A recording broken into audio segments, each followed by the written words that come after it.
한바탕 비가 휩쓸고 지나가 확연히 기온이 떨어진 8월 말의 어느 오후였다.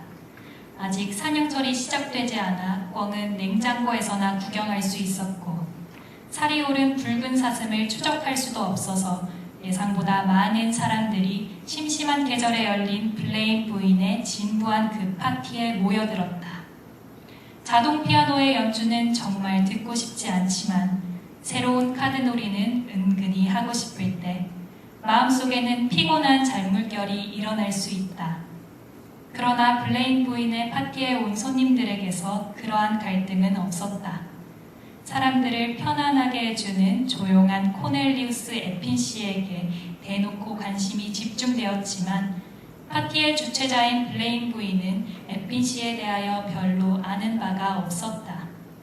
그가 영리하다고 누군가가 소개하였기에 블레인 부인은 그가 재기발랄하게 파티의 분위기를 띄워줄 것을 기대하였다.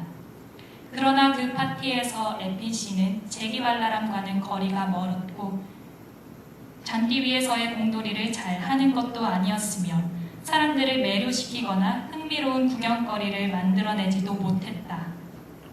머리 나쁜 남자는 미남이라는 이유에서 여성으로부터 용서받을 수도 있지만 에핀 씨의 외모가 그 정도는 아니었다.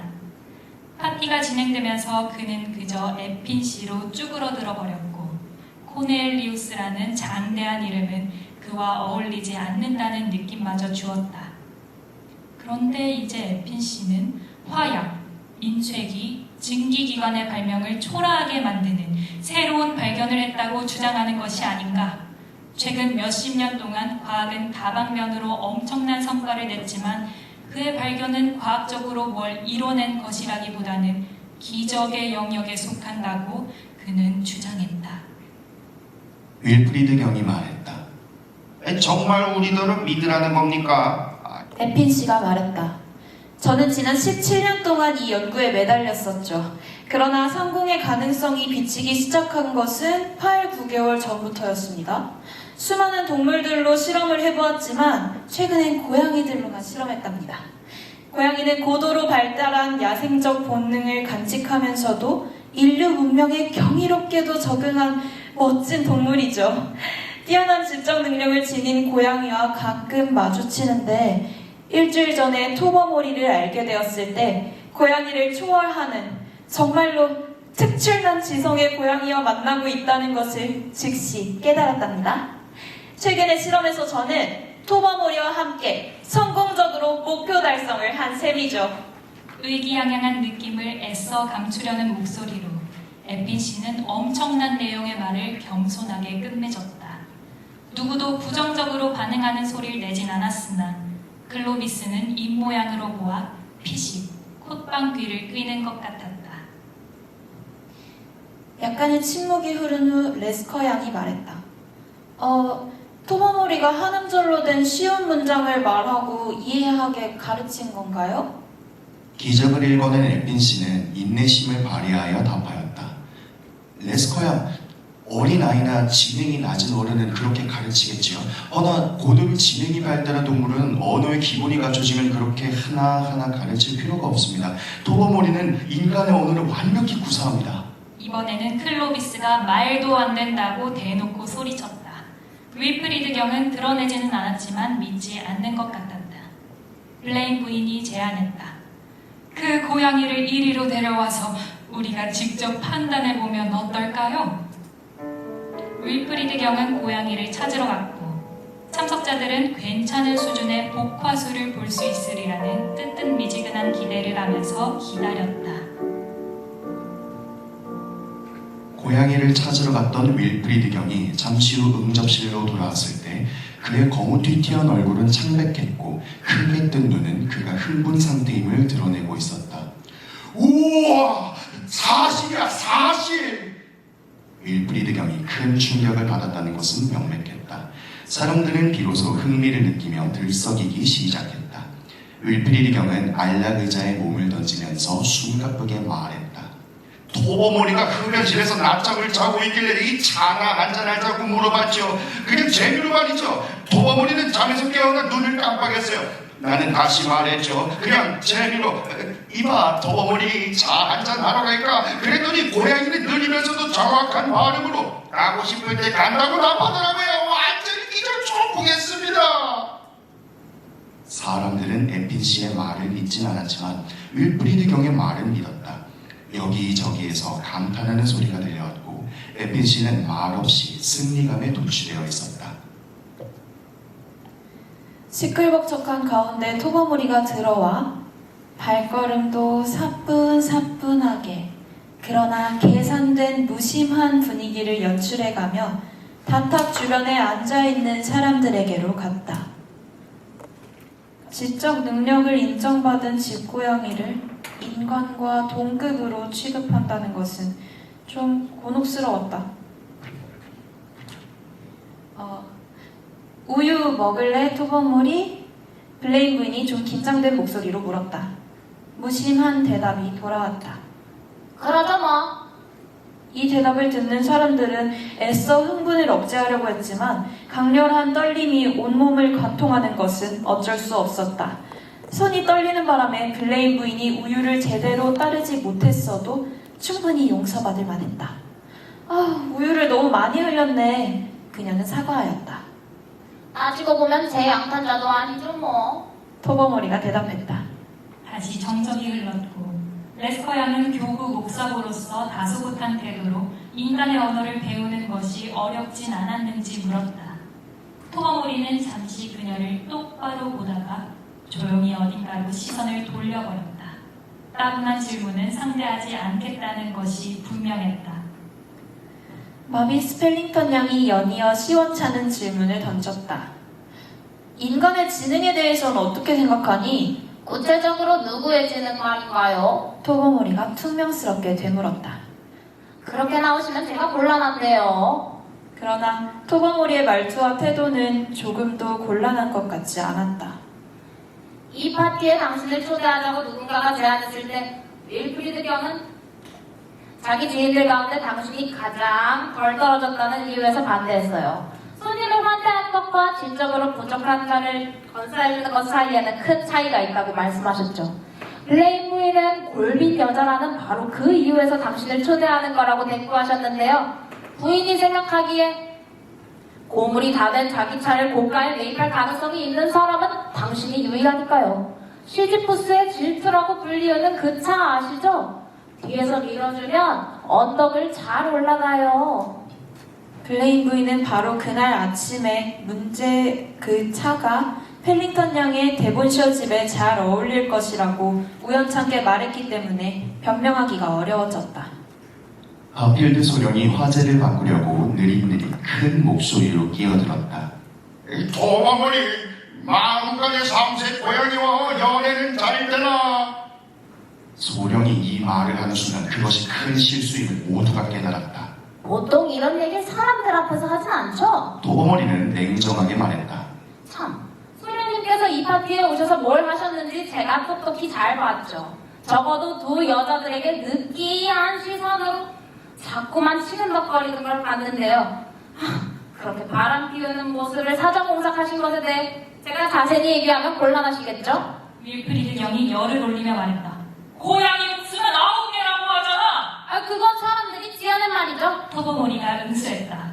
토버모리의 말솜씨에 기겁한 코넷 부인은 고양이가 하인들에게로 가서 파티에 온 사람들에 대한 온갖 소문을 퍼뜨리게 해서는 안 된다고 블레인 부인에게 귓속말을 했다. 이제 모두에게 비상이 걸렸다. 침실 창문 앞에 있는 장식용 난간이 토버모리에게는 산책로였을 것이고 그리로 돌아다니던 고양이는 방 안에서 들려오는 온갖 이야기를 다 들었으리라 생각하니 모두들 입맛이 썼다.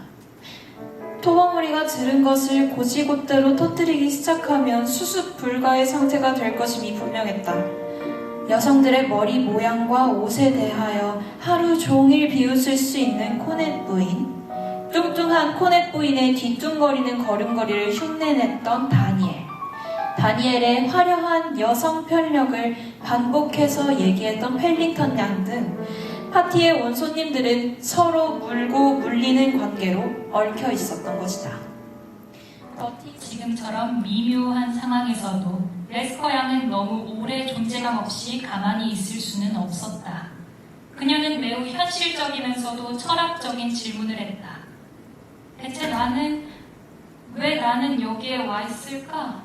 이 질문을 흘려듣지 않은 토모모리는 즉시 현실적으로 답했다. 어제 코네 부인에게 말씀하신 걸로 판단하건대 당신은 먹기 위해 온 거죠. 당신은 블레임 없는 사람들이 정말 재미없지만 뛰어난 요리사를 고용하고 있다고 했죠. 음식이 아니라면 블레임 부인의 파티에 올 이유가 없다고 분명히 말했죠. 레스커 양은 다급해졌다. 아니, 그건 사실이 아니에요. 코네 부인, 아니라고 좀 해주세요. 토모모리가 계속 말했다. 코네 부인은 당신이 한 말을 버티 벤탄에게 반복하면서 레스커 양은 먹는 것에 목숨을 걸죠. 한 끼를 꼬박꼬박 주면 어디든 간답니다 라고 했고 그 말에 버티 벤탄이 뭐라고 했냐 하면 바로 이 순간 정말 다행스럽게도 사제관에서 키우고 있는 고양이가 토모모리의 시야에 들어왔다.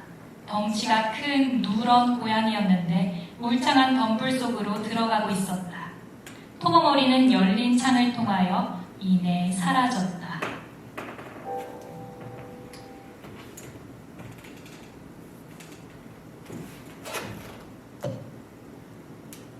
고양이가 사라지자 코넬리우스 에핀 씨에게는 심한 비판, 근심 가득한 질문, 그리고 겁에 질린 애원이 쏟아져 들어왔다.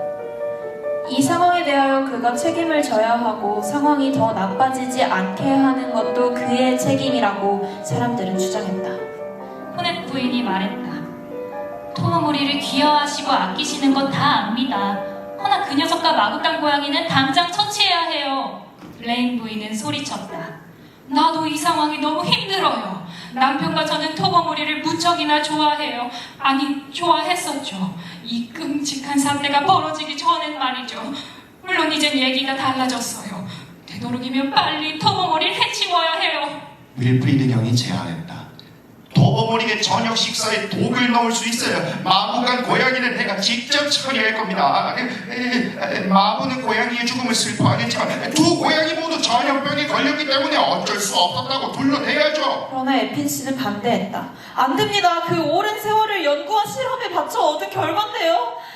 코네 부인의 생각은 달랐다. 농장에 가서 소를 가지고 실험하세요. 아니면 동물원의 코끼리가 어떨까요? 코끼리는 아주 영리하고 우리들의 침실 주변을 돌아다니거나 의자 밑으로 기어들진 않는다는 장점이 있죠. 코넬리우스 에핀 씨는 자기가 이뤄놓은 것이 긍정적인 평가를 받지 못해 크게 낙담했다. 상황은 그에게 불리하게 돌아가고 있었다. 만약 이 문제에 대한 해결책을 파티에 온 사람들에게 물어본다면 고양이뿐만 아니라 에핀 씨까지도 해치워야 한다는 소수 강경파의 의견도 나왔을 것이다. 이 소동이 끝나는 것을 보고 싶은 초조한 마음에서 파티에 온 사람들은 떠나지 않고 계속 눌러앉아 있었다. 그날 만찬이 결코 성공적이지 못했던 것은 당연했다. 윌프리드 경은 마구간 고양이를 처치하느라 진땀을 흘렸고 그 다음에는 마부를 상대하느라 어려움을 겪었다. 레스커 양은 말라빠진 토스트 한 조각만 먹겠다고 작정하고 그것을 마치 원수인 양 씹어댔다. 식사 시간 내내 마비스 펠링턴은 골빈 여자 취급을 받은 것에 보복하는 듯한 침묵으로 일관했다. 블레인 부인은 대화가 이어지도록 노력했으나 실은 온 신경이 문 쪽으로 쏠려 있었다.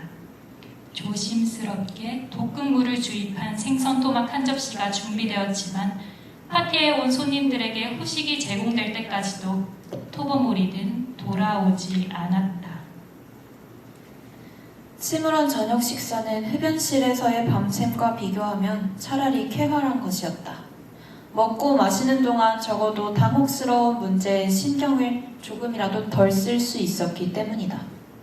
식사 후에는 모두들 신경이 다시 예민해졌고 성질을 부릴 것 같았기에 카드놀이는 불가능했고 오도 핀스베리가 이미 경직된 사람들에게 침울한 음악을 연주한 후에는 아예 연주를 하지 않는 편이 낫겠다고 모두들 생각하게 되었다.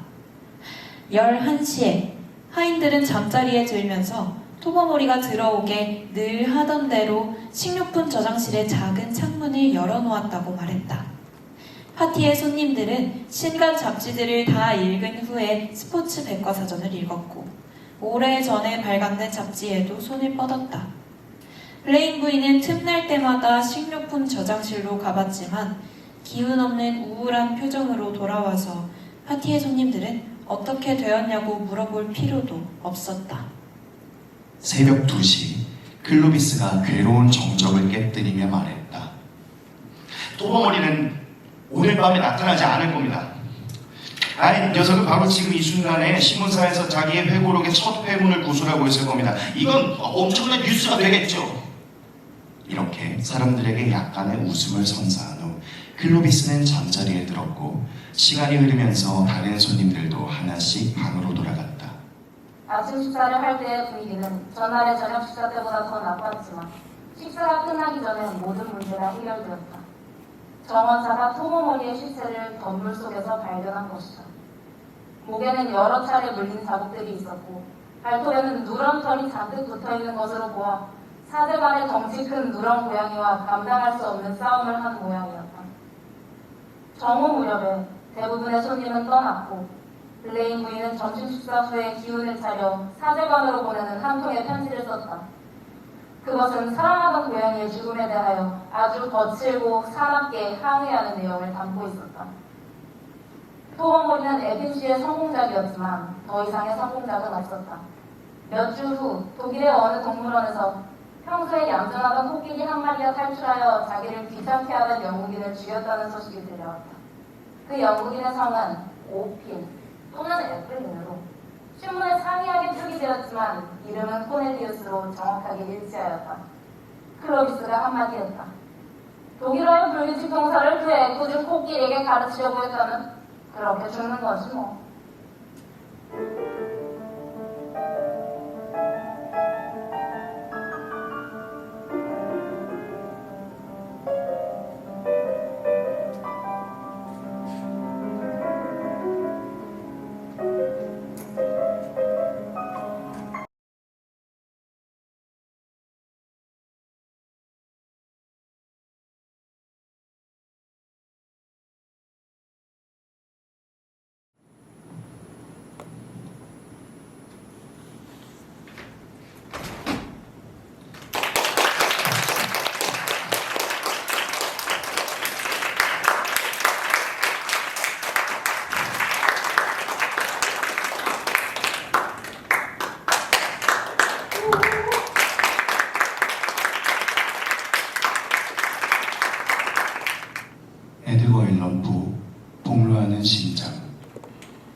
이 모든 게 사실이야.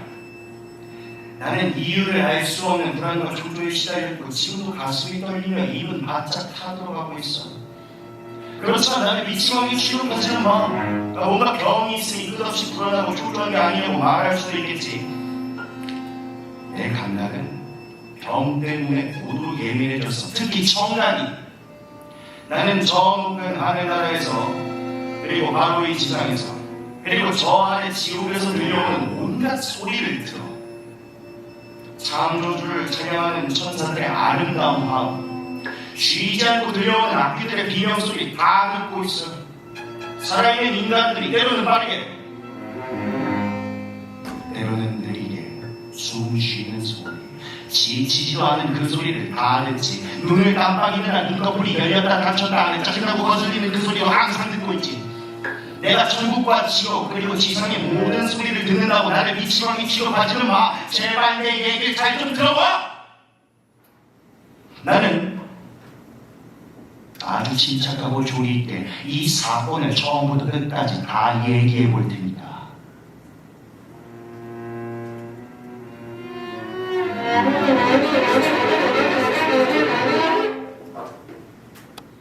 무슨 이유가 있었던 것은 아니야.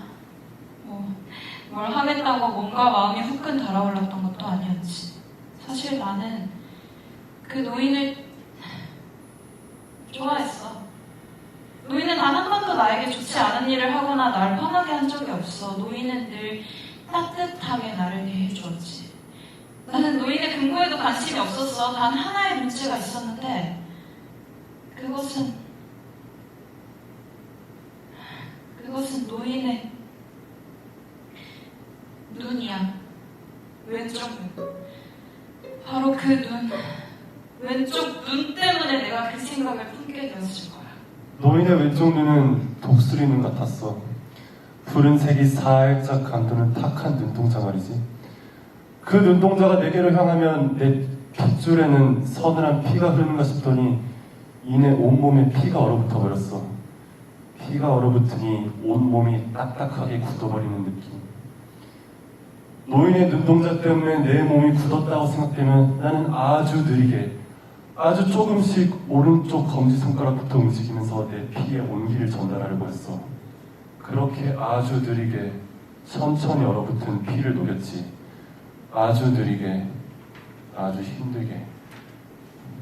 그래서 아주 조금씩 그 생각이, 노인을 죽이고 싶다는 그 생각이 들었을 거야. 내 피를 얼게 하는 그 눈동자로부터 벗어나는 유일한 방법은 노인을 죽이는 것 뿐이었어.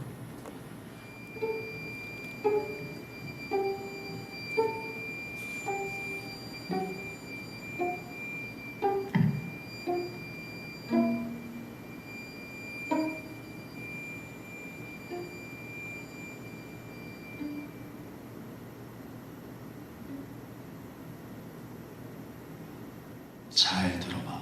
지금부터가 중요해. 내가 미쳤다고 말하지 마. 미친 사람이 나처럼 용의주도 하고 철저할 순 없으니까. 노인을 없앤다는 중요한 목표에 도달하기 위해 내가 얼마나 치밀하고 냉철하게 준비했는지, 얼마나 인내심 있게 그 목표에 한 걸음씩 다가섰는지를 한번 들어봐. 노인을 죽여버리겠다고 마음먹은 순간부터 난 노인에게 말할 수 없이 친절했지.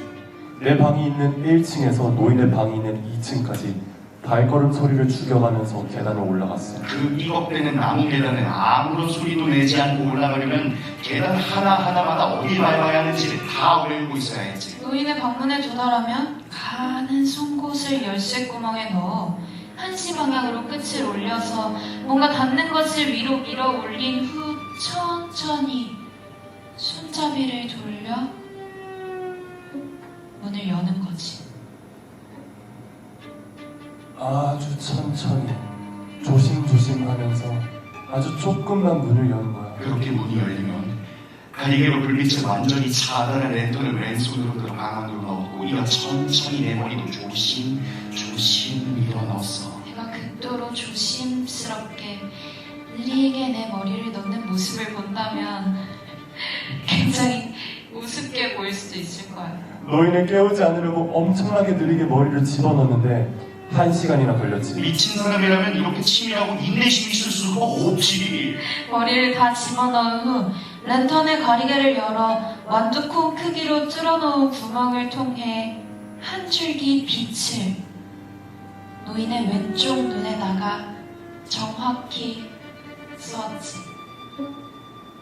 매일 그렇게 노인의 왼쪽 눈에 참으로 힘들게 한 줄기 불빛이 비춰댔지만 그 눈은 마치 나의 노력을 비웃는 듯이 일주일 내내 감겨져 있었어. 독수리의 눈, 내 피를 얼어붙게 만드는 사악한 그 눈을 볼 수 없다는 것은 내가 없애버리고 싶은 것이 안 보인다는 의미지. 아침이 되면 나는 노인에게 친절하게 인사를 건네고 잘 잤냐고 물어보았어. 노인은 내가 밤에 자신의 방에 갔었다는 것을 알 리가 없었지. 노인의 방에 8번째 들어가던 날, 내 손보다 시계의 분침이 더 빨랐을 거야. 난 평소보다 더 느리게 신중하게 방문을 열었지. 불현듯 나의 역량과 완벽함을 머리 끝부터 발끝까지 느끼게 되자 내 몸은 부르르 떨렸어. 노인은 몰라. 내가 매일 밤 이렇게 자기를 찾아온다는 사실을 말이야. 노인은 몰라. 내가 그의 눈을 얼마나 증오하는지, 그래서 내가 어떻게 하기로 했는지. 나는 승리감이 취해 킥킥댔고 노인이 심장에서 뒤척이는 소리가 들려왔어. 내가 웃는 소리를 들을까? 그래도 나는 담대해서 움츠러들거나 물러가지 않고 계속 머리를 밀어 넣었지. 그런 다음에 천천히, 아주 천천히 랜턴의 가리개를 열려고 하는데 다시 노인의 심장에서 소리가 들려왔어. 그것은 조용히, 나만큼이나 조용하고도 천천히 노인이 상체를 일으키는 소리였어. 천국과 지옥, 그리고 지상의 모든 소리를 들을 수 있는 내 귀에만 들려오는 소리였지. 그래, 노인은 잔뜩 긴장하여 귀를 쫑긋 세우고서 어둠 속에서 오직 소리만으로 뭔가를 보려고 했던 거야. 그러니까 나도 그렇고 노인도 그렇고 모든 소리를 다 들으려 하지만 그 어떤 소리도 내지 않으려고 한 거야. 그렇게 노인은 침대 위에서 상체만 일으킨 채 나는 랜턴에 든 왼손과 머리를 노인의 방으로 밀어 넣은 상태로 그렇게 1시간 동안 움직임 없이 둘 다 귀만 크게 뜨고 있었지. 밤이면 밤마다 나의 잠을 방해하는 소리가 있었어. 그건 바로 내 심장이 뛰는 소리였는데. 아니 쉬지도 않고 계속 쿵쿵 계속 쉬지도 않고 쿵쿵 뛰는 내 심장박동 소리가 도저히 없앨 수 없는 이 소리, 이 심장박동 소리는 끈질기게 나를 죽음으로 몰아가고 있어. 그래서 나는 그 소리가 죽도록 듣기 싫은 거야. 하지만 나는 왜 그토록 싫은 그 소리를 들으려고 잠도 안 자면서 귀를 크게 뜨고 있는 걸까? 하지만 노인과 1시간 동안이나 함께 칠흑 같은 어둠 속에서 미동도 없이 아무런 소리도 내지 않으면서 모든 소리를 다 들으려고 하는 나의 귀에 아주 조그만 신음소리가 들렸어. 그 신음소리에는 공포가 잔뜩 묻어있었지. 영혼의 밑바닥에서부터 가늘게 한가득 흘러나온 공포의 신음소리였어. 나는 그런 신음소리를 아주 잘 알고 있어. 자정이 넘어 온 세상이 평화롭게 잠들어 있을 때 바로 내 가슴 속에서 흘러나오는 신음소리, 바로 그 소리였으니까. 나를 괴롭히던 바로 그 공포를 노인의 가슴 속에 내가 심어줬다고 생각하니 다시 웃음이 나올 것만 같았어. 내 귀에는 노인의 공포가 내가 심어준 그 공포가 점점 큰 소리를 내고 있는 것이 보였어. 노인도 그 소리를 들었겠지? 바로 노인 자신의 심장이 쿵쿵 거리면서 쉬지도 않고 계속 쿵쿵 뛰는 그 소리를 말이야. 나는 마침내 랜턴의 가리개를 열고 한 줄기 빛이 노인의 눈에 꽂히게 했어. 노인은 눈을 아주 크게 뜨고 있었어. 바로 이거야. 일주일 내내 감겨 있었던 그 눈. 내 피를 얼게 하는 푸른 눈. 온갖 탁하게 덮여있는 그 푸른 눈. 이제 거기에 한 줄기 빛을 쏘아내는 더할 나위 없는 즐거움. 바로 그때 내 귀에는 노인의 심장이 쿵쿵 울리는 소리가 점점 더 크게 들려왔어. 그렇게 심장박동 소리가 커지는 것은 내가 한치의 어긋남도 없이 랜턴의 빗줄기를 노인의 눈에 희열이 가득 차게 꽂고 있기 때문이지. 그러나 그 즐거움은 오래가지 못했어. 점점 속에 가라앉은 한마음중에 심장이 뛰는 소리가 너무 크게 울리니까 이거 걱정이 되는 거야. 혹시나 누군가 잠에서 깨어 이 소리를 듣게 된다면 소리가 커지면서 나의 불안감도 커졌어. 마침내 그 큰 심장박동 소리와 커져가는 내 자신의 공포를 도저히 견딜 수가 없었어. 나는 크게 소리를 지르며 노인에게 달려들어 눈을 지끈 감은 채로 노인의 목을 졸랐지. 잠시 노인의 심장이 요동치는 소리가 시끄럽게 들려왔지만 곧 그 소리는 잦아들었지. 나는 노인의 왼쪽 가슴에 손을 얹어보았어. 아무것도 느껴지지 않았지. 그래. 노인은 죽은 거야. 좀 더 정확히 표현하자면 내 피를 얼어붙게 만든 그 눈이 사라진 거야. 이제 더 이상 그 옅은 푸른 눈에 한 줄기 빛을 쏘기 위하여 천천히 아주 천천히 방문을 열고 왼손으로 든 랜턴을 방 안으로 넣고 이어서 내 머리를 집어넣을 필요가 없어. 숨막힐 정도로 조심스럽고 정교해야 하는 그 과정을 더 이상 따를 필요가 없지. 나는 승리감에 도취되어 있었지만 해야 할 일을 잊지는 않았어. 나는 시체의 사지와 머리를 절단하고 방바닥에서 널빤지 3개를 뜯어냈지. 그리고 절단된 신체 토막들을 하나씩 넣은 다음 열반지를 원위치로 되돌려 놓았어. 그 어떤 흔적도 남지 않았어. 혈흔은 물론이고 얼룩도 없었어. 방바닥은 노인이 살아있었을 때보다 더 깨끗하다니까. 이렇게 일을 모두 마치니 거의 새벽 4시가 다 되어 있었어. 이윽고 벽실기가 새벽 4시를 날렸고 누가? 현관문을 두드리는 소리가 났어. 문을 열어보니 3명의 경찰관이 있었는데 비명이 들렸다는 신고를 받았다는 거야. 나는 미소로 그들을 받아들였지. 제가 안몸을 보다가 비명을 질렀을 겁니다. 노인께서는 타지에 출타 중이시고요. 일을 완벽하게 처리했으니 걱정할 것이 없었고 경찰관들을 감쪽같이 속이는 또 하나의 즐거움이 추가될 뿐이었어. 나는 경찰관들에게 1층의 모든 방을 보여주고 삐걱거리는 계단을 밟고 올라가 노인이 기거했던 2층 방도 보여줬어. 한번 살펴보시죠. 아무 이상 없을 겁니다. 나는 한술 더 떠서 경찰관들에게 의자에 앉을 것을 권했고 나 역시 노인의 시체가 있는 그곳 3개의 널빤지를 뜯었다가 원상복구한 바로 그곳에 의자를 갖다 놓고 앉았어. 이보다 더 완벽한 자신감의 표현이 있을까? 경찰관들은 앉아서 나한테 몇 가지 질문을 하더니 이제 자기들끼리 적당을 하기 시작했어. 나는 경찰관들을 보기 좋게 따돌린 거야.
얼마의 시간이 흘렀을까? 경찰관들이 잡담하는 소리가 조금씩 윙윙거리는 소리로 변하기 시작했어. 귓속에 자꾸만 울렸고 어지럽지까지 날 괴롭히기 시작했어. 입안이 바짝 타 들어갔어. 누구의 심장인지는 모르겠지만 그 심장 뛰는 소리가 콩콩 나면서 천국과 지옥의 모든 소리를 듣는 내 귀에 들려오기 시작했지. 이게 대체 어디서 나오는 소리일까? 나의 심장박동 소리를 아니면 노인의 심장이 되살아나서 내 의자 밑에서 쿵쿵 뛰기 시작한 걸까? 그 소리는 점점 커지기 시작했지. 경찰관들이 아직 심장이 뛰는 소리를 듣지 못했다는 것이 천만다행이었어. 나의 심장 뛰는 소리가 너무 두려워서 아무 말이나 막 해대기 시작했어. 쉬지 않고 말을 해야 심장박동 소리를 쿵쿵하는 그 소리를 아니 이제는 쿵쾅대는 그 미친 소리를 감출 수 있었으니까. 그러나 내가 아무리 말을 해도 쿵쾅거리는 심장박동 소리를 덮을 수는 없었어. 나를 더욱 미치게 만드는 것은 아무리 말을 해도 덮을 수 없는 그 심장박동 소리를 경찰관들은 전혀 듣지 못한다는 사실이야. 그런데 정말 듣지 못하는 걸까?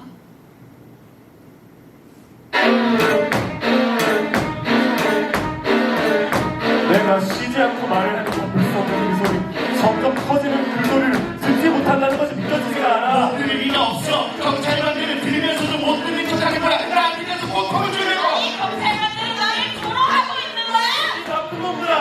비웃고 있는 거지. 쿵쾅거리는 이 소리는 그 노인의 심장 박동 소리야. 알고 있지? 그렇지. 내가 우리를 정치에 바로 이 의장이 됐습니다, 엄마! 이 나쁜 놈들아. 이 의자 밑에 널 바지를 뜯어봐. 지금